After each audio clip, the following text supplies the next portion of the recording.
We are back with Romanee Kalicharran. Romanee, tell us a little bit about Bomba music. How would you describe that? Bomba is a music and dance form. It's a syncretized form, which means that it's not just one thing. In Puerto Rico, there were many kinds of people that came to that country for various reasons. So through slavery, we have the Africans of different villages that came. Then we also have Haitian refugees that came during time of escape from Haiti. We also have, of course, the Spaniards that came from Spain, and of course we have the Tainos, which are the native tribes. So that syncretized society, through that Bomba was born. However, the reason why the drum is so different is because at the time the African slaves were not allowed to use their drums. So the drums were ripped from them. It was outlawed.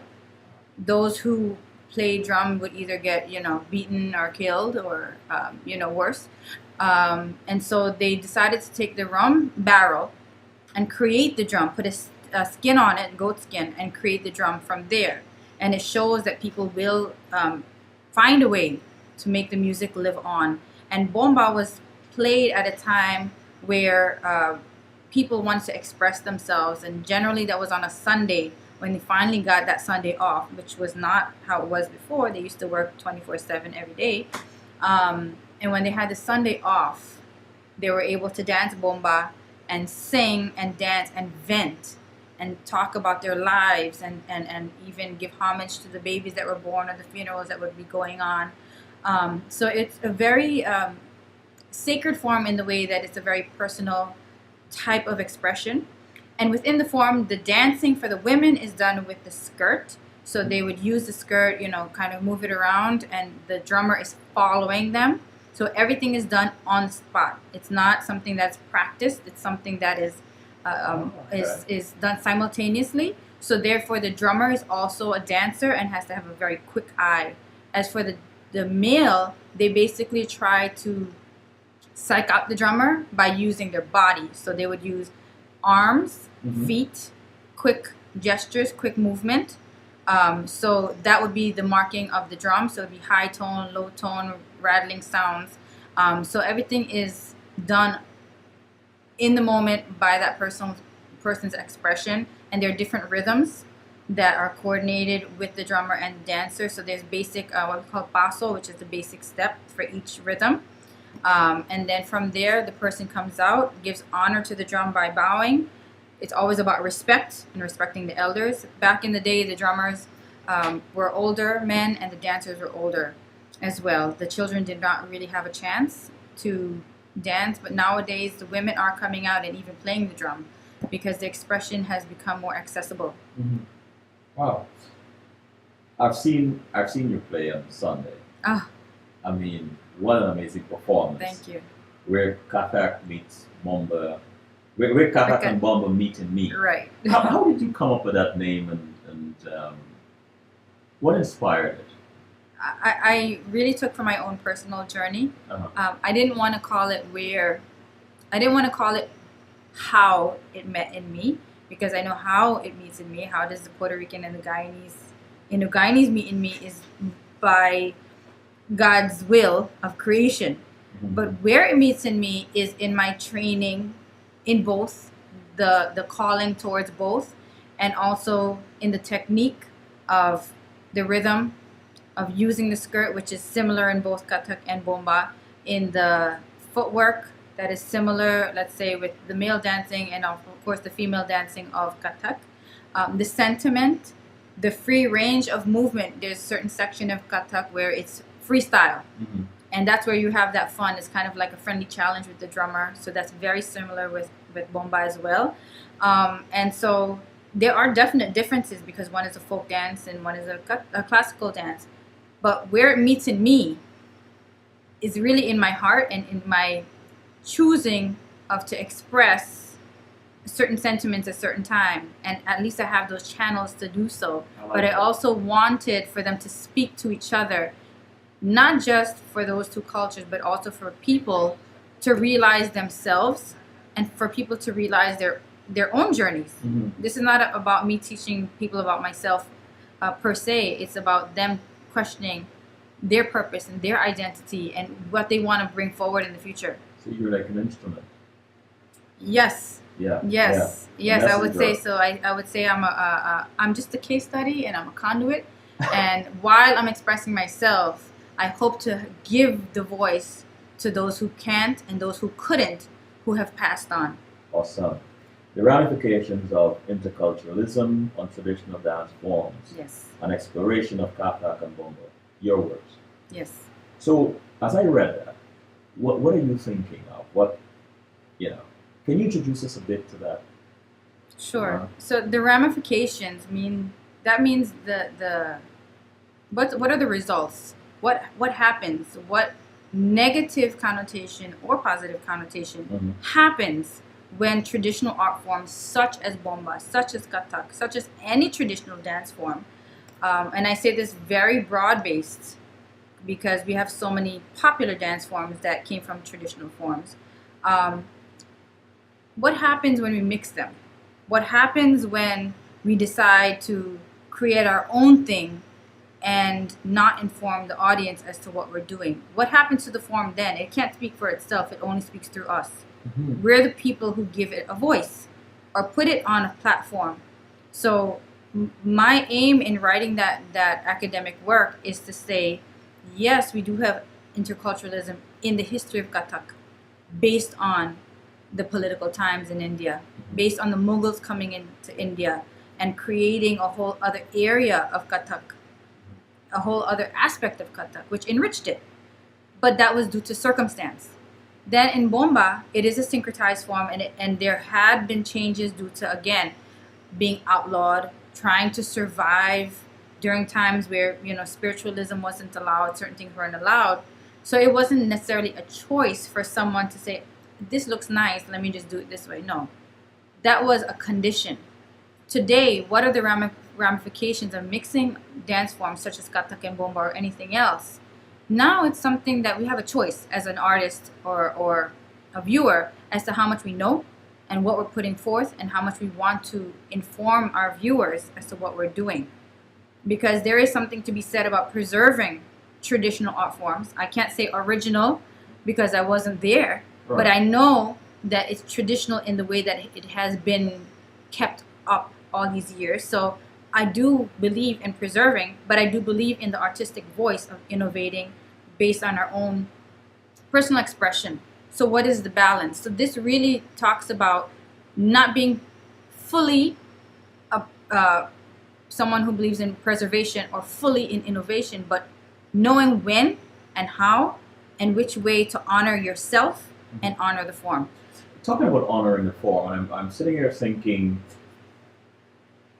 or wanting to ask this question: is it possible for a student to learn a dance, a traditional dance, without knowing the history of it, knowing its origin, and still be good? Is that possible? I feel to an extent, yeah.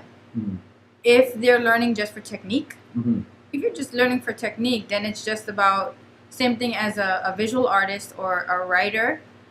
If someone has never gone to school to draw, but they have natural talent, we cannot deny natural talent.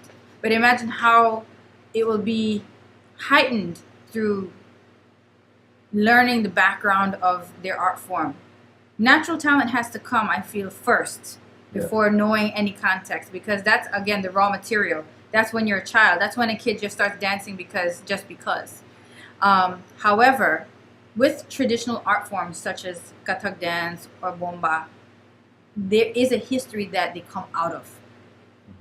When it comes out of a history, it's very important because it gives more meaning to the person, to the self, to look at it as something very precious. Look at it as something to honor. Each movement is a storehouse of history. Just knowing that a shaking movement is what they used to do, 100 years ago or 1,000 years ago, when they used to clean off their skirts because there was dirt on them, because they were in the plantation. That's very powerful. It's not just a movement. That links you in that moment to someone who lived a long time ago. And it gives so much more meaning and so much more weight and people will, I feel those who learn it in that way have more respect for it. I don't mean that no one can dance just on the fly and learn technique. Everyone has a different way of learning, but I think at some point, if they want to be a serious artist or a serious dancer, they can be representative of something that they don't know. When Romanee is on stage, you know, you've been doing this for most of your life. Yeah. When you're on stage, at what point do you suspend conscious technique and surrender to experience and surrender to the essence of Romanee? Many times.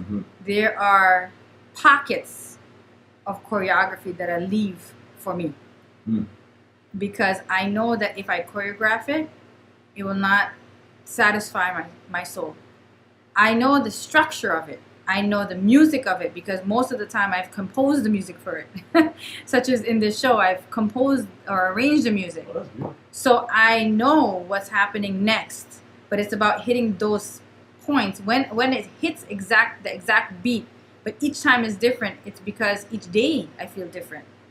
You know, so there's structured dance, and then for me, when it's to the point that I want to have a loose structure where I can express myself. What was it like, Romanee, to receive, or being the youngest to receive, the Wordsworth McAndrew Award for your contribution to Guyana? It was definitely an honor, especially coming from the organization that gave it to me, representing the Indo-Caribbean or the Indo-Guyanese community or art forms here, and also being born in New York to represent Guyana is definitely an honor. And that happens more often than not. That even in Guyana, they may not realize that I'm representing their country here. Yeah. Or even in India, they may not know that I'm representing their country here. Or in Puerto Rico, but I am. And it's a wonderful thing to represent all these different countries through what I'm doing. And to also speak and be next to Wordsworth McAndrew on that day and hug him and talk to him. And he was such a sweet person. And, you know, I know he's passed on, but it was definitely eye-opening for me to see my art through somebody else's eyes and impact, because when you're doing it, you don't realize how someone else is affected by it. Why is Kathak so important or so appealing to you? Kathak. Kathak is appealing to me for many reasons. The storytelling aspect I find to be very beautiful, even though it may seem so structured. It's that vocabulary given, let's say, with the mudra, which is the hand gestures. So let's say this hand gesture could be used in many different ways, for water or for blessing or for a flag. You can use all of the structure as words to express yourself. So it has so much of vocabulary in it with the storytelling aspect, which also came from temple.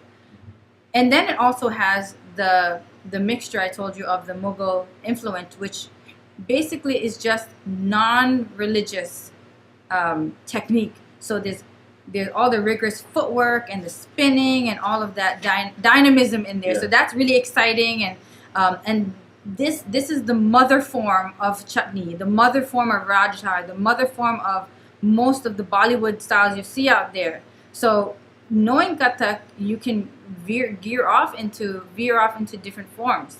That's the vocabulary that many people, I think, really need, whether it be Kathak or any other classical style of dance. So what are some things you learn in Puerto Rico about rhythms and movement that still resonate with you? In Puerto Rico, first of all, when I went there, I just felt at home. Not being born there, but it all has to do with the people, how they receive you. And I said, well, that's it, second home. When I go to Guyana, it's the same thing, second home. So that resonated with me, just seeing how people reacted to the rhythm. And to see the different emotions that came out, it really solidified in me, different than Kathak, that not knowing a dance form or not knowing a rhythm, but having a reaction to it means that it is something very deep.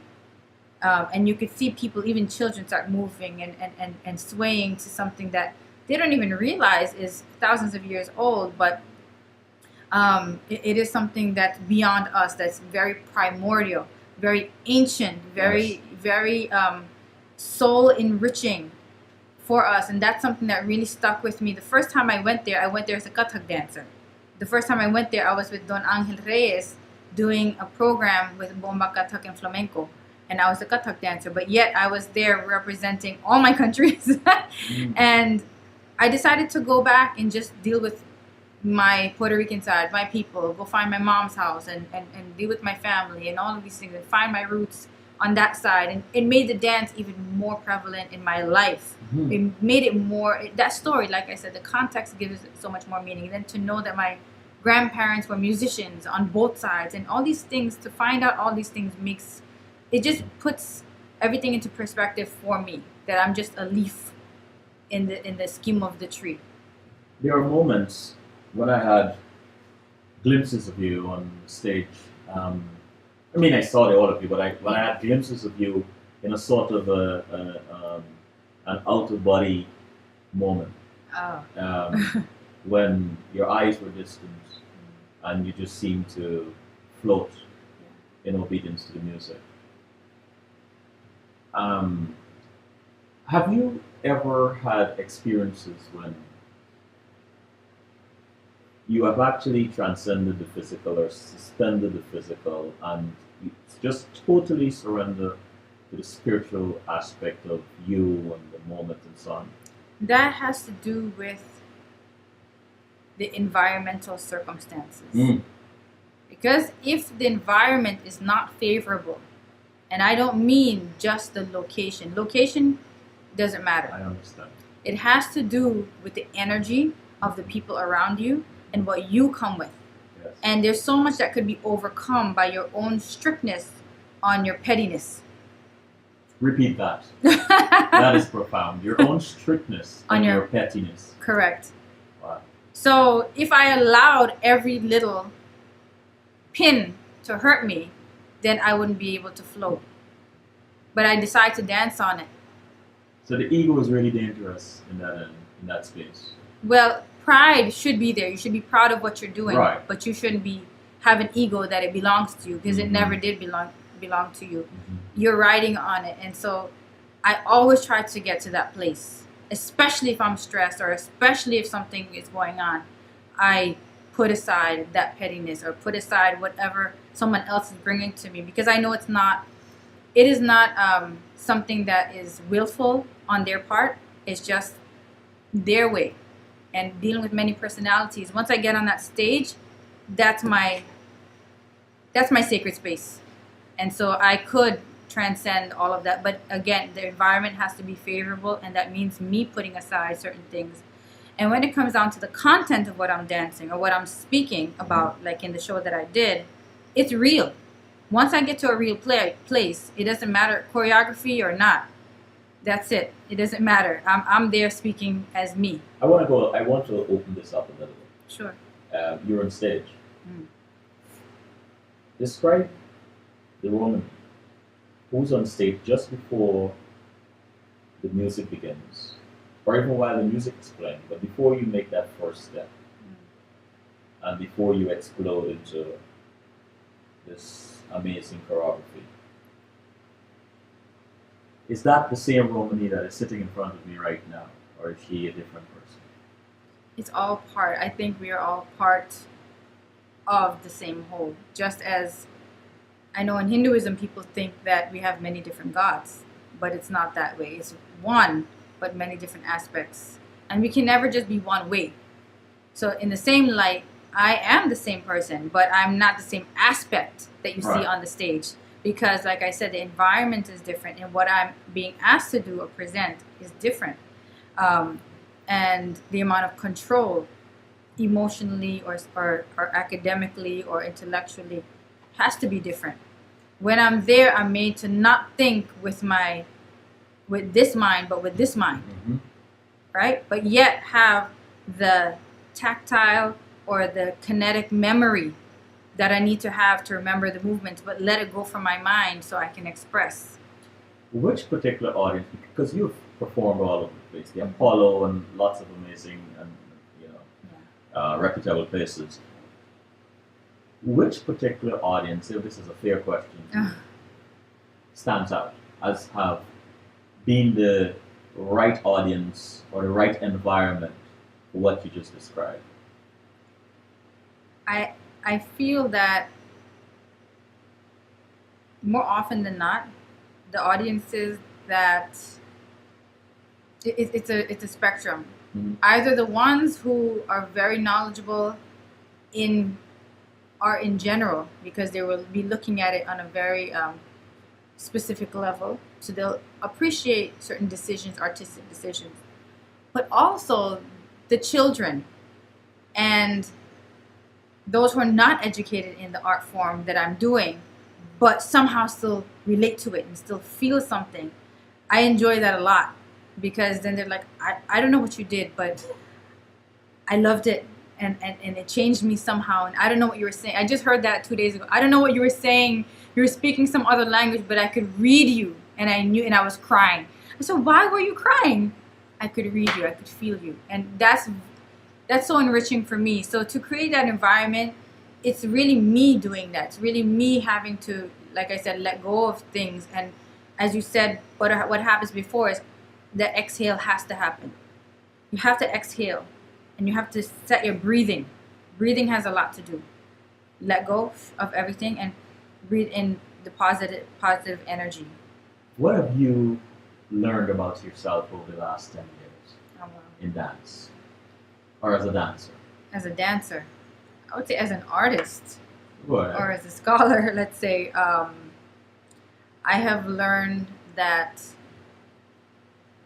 I cannot please everyone. Mm-hmm. And if I am not happy, my audience will not be happy. So I have to always be true to myself and never stop learning. So these things are really important, to not be apologetic of your creativity, but also not be boastful of it. So again, there goes that little paradigm, that balance. So over the 10 years, I have been less apologetic, especially of being of mixed heritage and representing all of these forms. Mm-hmm. I'm no longer thinking, what do they think? What do they... No. Just be, because, you have to deal with the cards that you've been dealt. Where do you draw your inspirations? Everywhere. Everywhere. I've created dramas about train sounds, train tracks and rhythms created by that. That's beautiful. By clouds, by the tapping on a table. I mean, it could be anything, or just the expression that I see in someone's face, especially in the subway. There's so much inspiration there, So it's not just for a dance. It first comes with the feeling that you get from someone, that energy. And even from drawing from my own energy, just start writing. So you allow yourself a lot of freedom then, because you have to be free. Yeah. To allow yourself to pick up other people's. I am inspired to ask you to sing something for us. Oh my goodness. Whatever comes to mind. Wow. Thanks in advance. Thank you so much. But I need to ask, where is this coming from? I don't know. I'm not going to interrogate it. Oh, wow. Well, one of the songs that I sang in the show has to do with the ancestors, but many of the songs have to do with ancestors. This particular one I didn't do in the show, but it touches on something that has to do with wedding time, and ask God to bless the person's hands who set the altar. And please allow this person to set everything, the leaves and the flowers and everything, in the rightful way, to create a seat for God to sit, to witness, and to be the number one guest as these two people join together. So these are the songs that our old ancestors brought from India to the Caribbean and are dying out. And for some reason, I'm very drawn to them. I wasn't trained in them first. I was trained in classical Indian music first, but somehow this style keeps on calling me. And let's capture it on tape tonight. Oh, Lord. माता तोहरे भवन भैले भीरा भवन कैसे ली पाला जाए नाव से आई रे भवन पीछे में नाव से आई रे भवन पीछे में हो माता हाली हाली आवत भैले भीरा भवन कैसे ली पल जाए हो माता तुहरे भवन. I am so glad I was obedient to this inspiration and asked you this. You mean you don't do that for everybody? I like to ask singers to sing because I think Lord. it is important to capture that moment, for posterity.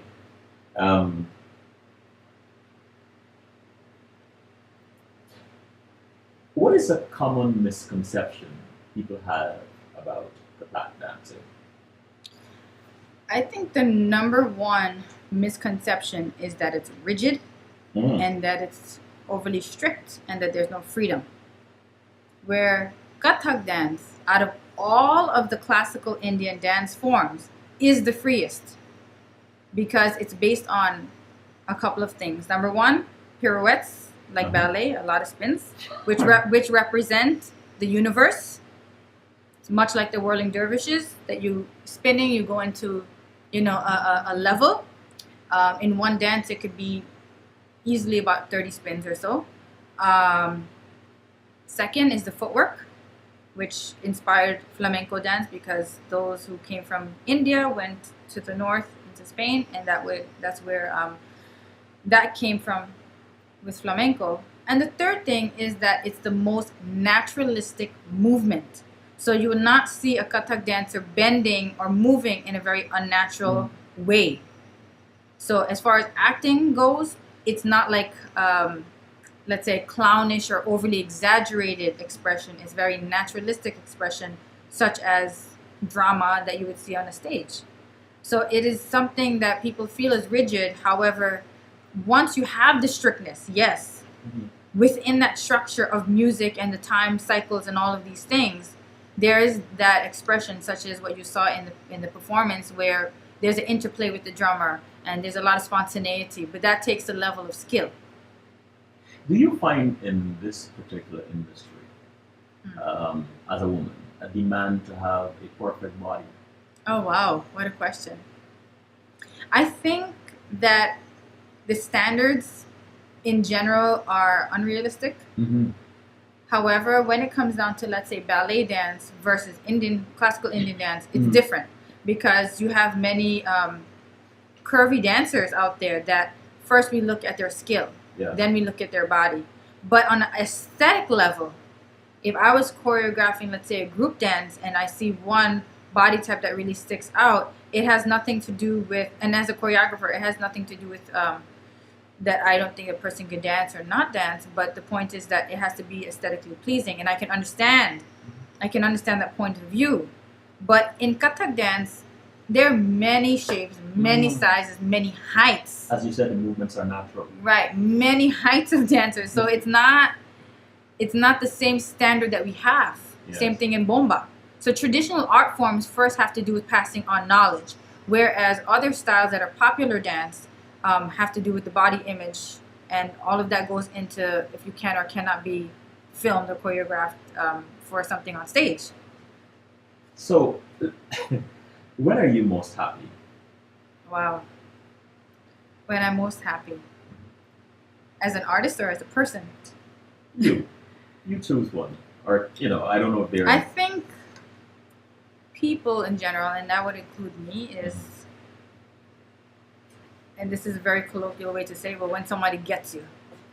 When somebody gets you, you're happy. Like when someone understands and someone is not just nodding or yesing you to death, but they say, yeah, I really got that. I understand that, or I felt that. Like, then you can have a sigh of relief that, okay, yes, I'm understood and I can appreciate them, where they're coming from. And that could be in art, or that could be in counseling a friend, or whatever it is. When you have that empathy and you in turn learn how to empathize, that I think that's just a basis for peace in the world in general. For peace. Yeah, of course. I like that. I like that. So, what are you most proud of? Not giving up. Not Oh. giving up. If you could go back in time, what would you tell that 15-year-old girl? I would tell her society will not be like this forever. Mm-hmm. People do change. And you will be part of the change. What are you most thankful for? My parents. And what makes you laugh out loud? Makes me laugh out loud. Very silly things. Silly pranks. I'm a prankster. You're a prankster? Definitely, I'm a What's prankster. the last prank? And Oh Lord, I'm always pranking somebody. I don't know. You can ask anybody here. I'm always pranking somebody. Call somebody, or just I prank my mom probably every other day. oh my God. If there's one question that I didn't ask you, that you would like me to ask you, what would that question be? How do you think society would benefit from your work? That's a good question. Maybe I should ask you. No, you take it. You're on the other side of the screen. How do you think society would benefit from your work? I feel that we're at a point in society now where people are starting to question and be critical of their leaders, of their environment, of their own choices, and who they are. And so the work that I'm putting forward doesn't aim to give people an answer, but it gives them the right to question and gives them the freedom to say what they really think. And likewise, it allows me to express who I really am. And I feel that the benefit to society is that nothing is wrong once you're true to yorourself. Nothing is wrong. As long as you're true to yourself and you don't hurt anybody else. Yes. Romanee, thank you. Thank you so much for having me. And this is Selwyn Collins saying good night and thanks for listening. Fear not what fear whispers to you. Fear your obedience to it. Good night.